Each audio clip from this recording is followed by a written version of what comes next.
I want to hear your thoughts on the market and what's going to happen. Also, two things to note. The stock market bounced back because we saw inflation drop a little bit and interest rates came back down under 7%.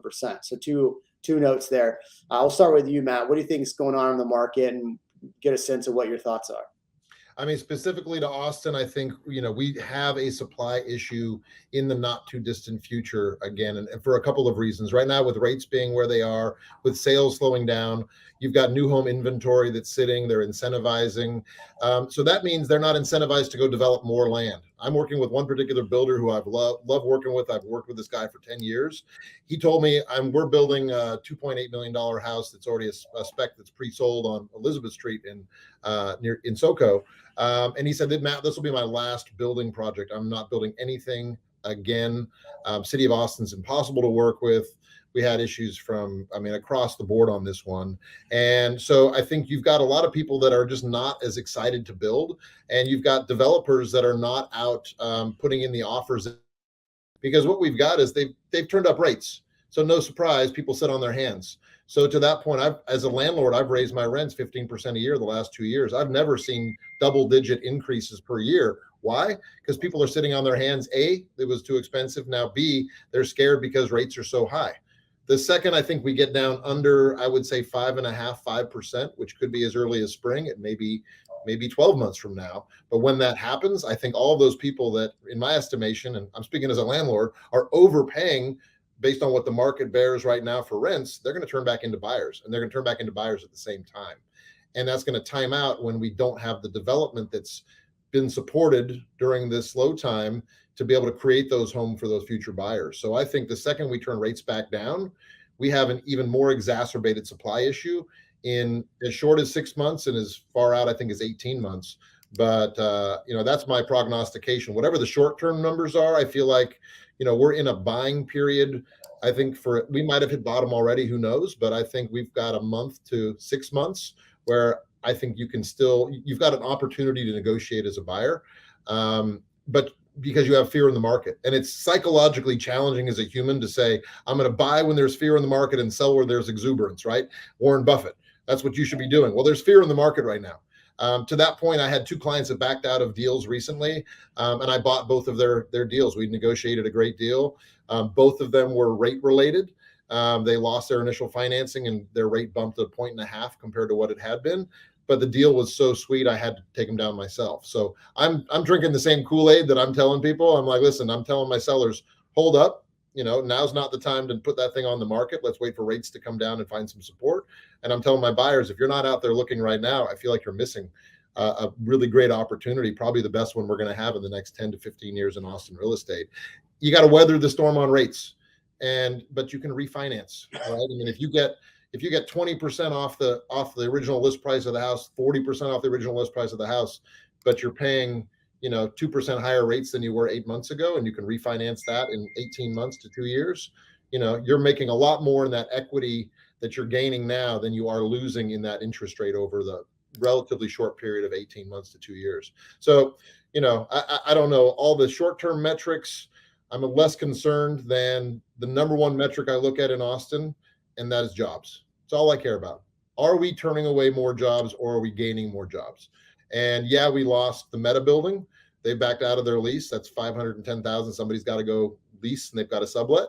But Google still coming in strong, finishing out their building. Same with Apple, same with everything Elon related. So our net jobs are still blowing up. And as long as that continues to happen, as soon as rates come back down, those people have to live somewhere besides their rental, and they're probably going to buy. I mean, we haven't seen the October numbers yet for unemployment, but looking at September, we're at 2.7.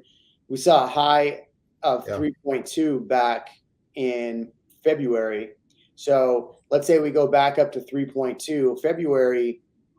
I mean, I don't know about you, but people were buying homes like crazy in February. Yeah, but that high in February is when people were still relocating here. Took them a little bit to get settled. Yeah, right? It's still ridiculously low unemployment. I mean, it's like It's incredible. I mean, my wife's from Spain. We go back there every summer. I love to spend time there, but I don't know what you do for work there. They have 25% unemployment. I mean, we're talking about the difference between 2, 3, 4, 5, 7% unemployment as being catastrophic. I mean, if you don't have a job, I think it's because you're not out there looking. I know tons of people hiring right now. I know there's, hiring freezes at Google. Obviously, Meta's laid off 11,000 people, but if you want work, there's work. And so I think our numbers on unemployment will stay low just based on the net influx of people moving here or sucking up the jobs. Just Tesla alone, 300 jobs a week they're trying to hire. Not that they can necessarily hire that many, but that's, I think, their goal. Just that number alone is going to support our unemployment. So this is a good question here. In the Austin metro area, land going down with home prices, or is it a separate market? So I think that's a good question to ask. From my experience with land, I haven't seen land yet go down. It's still, I think, in demand. It's in less demand than it was back in like 2021 when the market was rearing. I mean, what are your thoughts? Yeah, I mean, I don't think the landowners have gotten the memo yet. So, the developers are not scrambling for every acre they can right now, but also when you talk about land deals, it's like steering a cruise ship, not a laser pointer, right? So that's going to happen a little bit slower.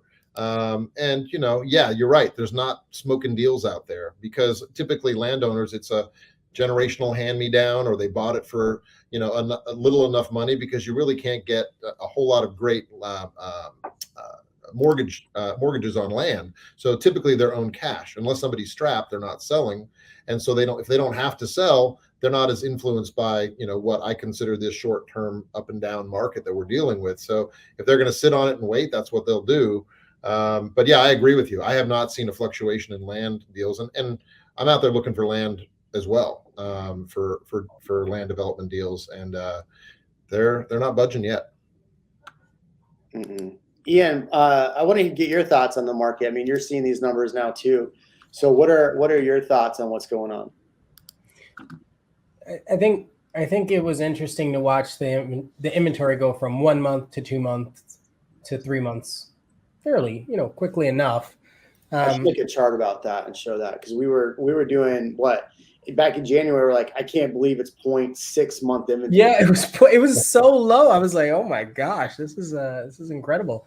But then it moved pretty quickly. So I think I know I side with Matt on the jobs, specifically in Austin. I've always been kind of bullish on the jobs that have come here due to the talent and due to the excitement of the area. I don't know how many other areas are similar that are drawing people away.